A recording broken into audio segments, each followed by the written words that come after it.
не знав, коли ми розказали, були, ось прибрали сте свою Маруську, купили сте її із них до така та шпацію купив буре. Я каже, штрімфліта і заколку, я тебе так геонів дурно, я вису, штрімфлі і заколку, я видав брата до... Я вам ще одну куме фурим. У моєї жони вже тільки того цуря та й плаття в шифонах, що вже й мові нікуди літати.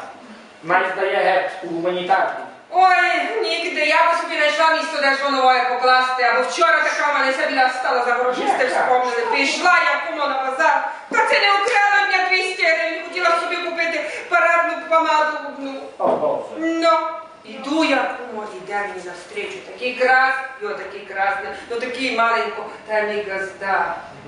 Ну, точно Бред Піт. О, є. Яся не щула, як у мене 200 гривень украв.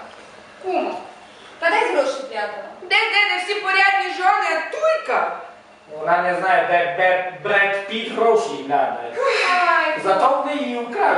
Моя золота не дає там глядати.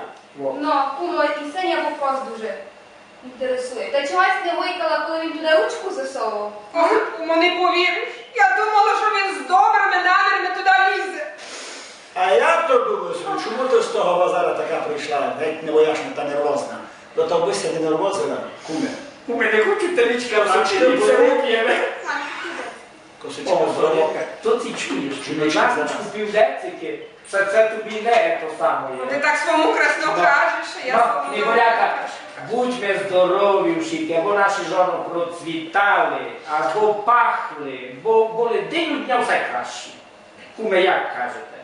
Ну, видиш, ну, сонечко. Ну, а за себе можеш упити, маміко. Будьме. Ей, кумочко, і в року тягу маєте таку. Видите, мою з моєю Наталочкою не дуже так.